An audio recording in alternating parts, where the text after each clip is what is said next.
You're listening to the UM3D Podcast, where we explore fresh ideas and real-world experiences that shape how we teach and learn. Recorded in the podcast studio at McWhirter Library, we bring you conversations with educators and experts to help you design, develop, and deliver high-quality instruction.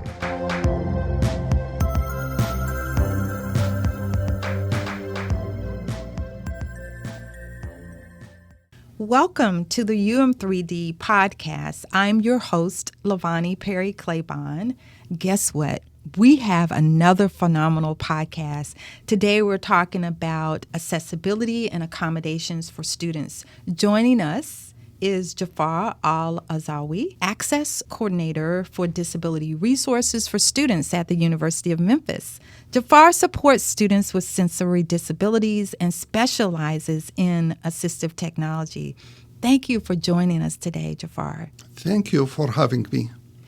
When we talk about assistive technology and online learning, what we really mean is that tools and supports that help students with disabilities fully participate in digital education and also in the classroom. That could be devices, specialized software, or systems that make tasks like reading, writing, or communication more accessible. But here's the key point.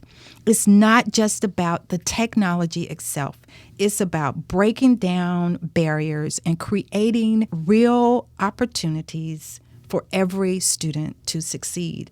So today, we are fortunate to have Jaafar with us, but we are going to cover 6 key points. First, we will talk about the difference between accessibility and accommodations. And then we'll have Jaafar walk us through the student request process and elaborate on some of the tools and resources available. We'll also share a few faculty concerns about accessibility and accommodations and have Jaafar to share just one tool that he wished that faculty and students knew more about. Finally, we're going to share key considerations for designing courses with accessibility in mind. Let's begin, Jaafar, by talking about the difference between accessibility and accommodations. What is that difference?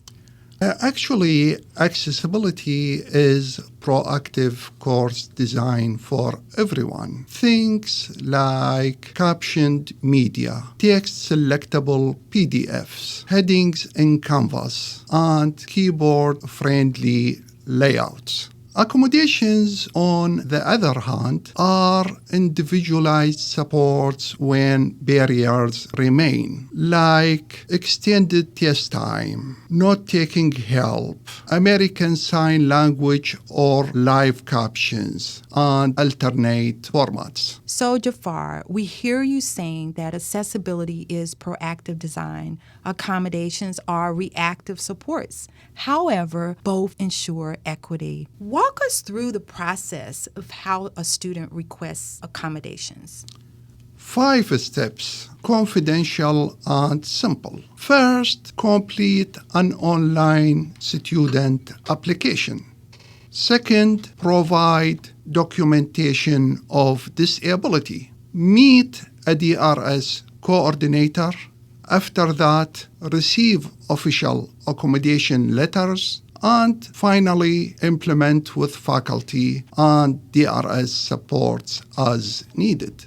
Jaafar, you mentioned that faculty will receive letters directly, and I'm assuming that that is via email? Yes, they receive it directly via email, and if there is any question, they can reach out to DRS. Great. So faculty members don't have to guess what this means. Thank you for mentioning that. What tools and resources do DRS provide? Actually, DRS provides a variety of supports, including testing accommodations, alternate formats like e-text, American Sign Language, and live captioning, Sensus Access for file conversions, note-taking support, and faculty consultations. And also, to learn about any of these, you can reach out to UM3D for some of the online resources for Canvas And assistive technology doesn't have to be expensive. It can be low tech, no tech, high tech, depending on what the student needs. Now that we've talked about some of those assistive technology resources, devices, applications, strategies, Jaafar, please share information about one accessibility tool that you wish that we knew more about and used more often. Definitely Sensus Access. It converts scans into readable text, audio, or EPUB. With the proper document structure, screen readers and search functions work better, and all students will benefit. That's a great application available to all. And if you feel that you need additional information about Sensus Access, UM3D does provide training on that. Reach out to UM3D for additional information. Of course, while the goal of accessibility and accommodations is to create a more inclusive learning environment, we also know, Jaafar, that some faculty have real concerns.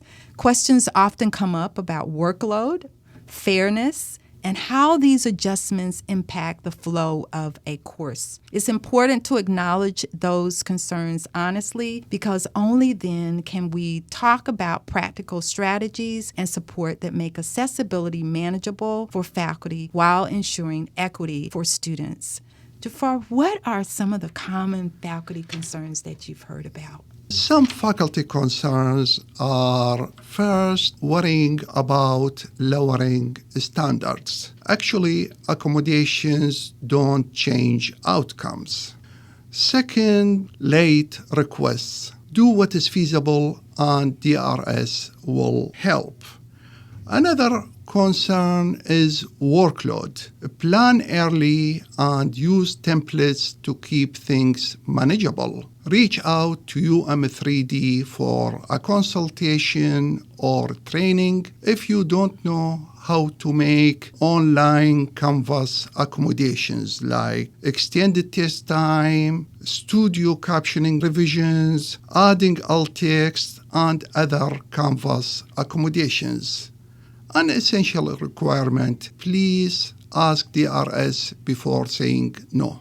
Thank you for reminding us of that. And here we'd like to add that UM3D has a M50 template.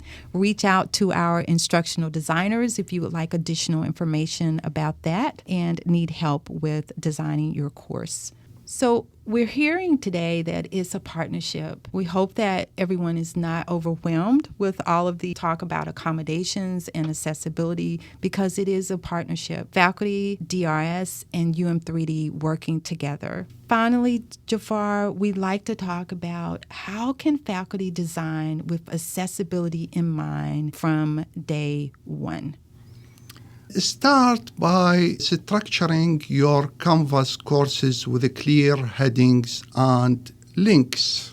Keep documents text selectable and add alt text. Offer multiple ways to show learning.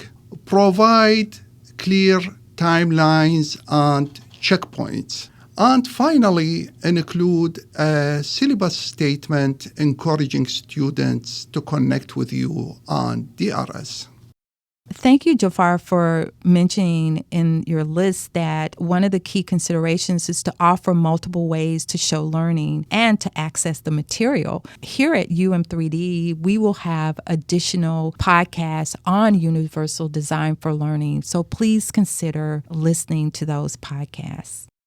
Jaafar, thank you for joining us today and reminding us that accessibility equals smart design. Accommodations are a right for individuals who have disabilities, and to build access in course design and content from the start. And when barriers exist, use DRS supports. Thank you for having me.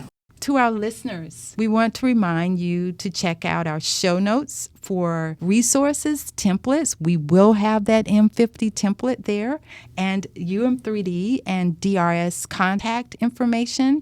If you have enjoyed this episode, please subscribe and share with colleagues. As always, thanks for listening to the UM3D Podcast. Join us next time. Until then, keep designing with the students in mind. Thanks for listening to the UM3D Podcast. For more information, check us out at memphis.edu/UM3D.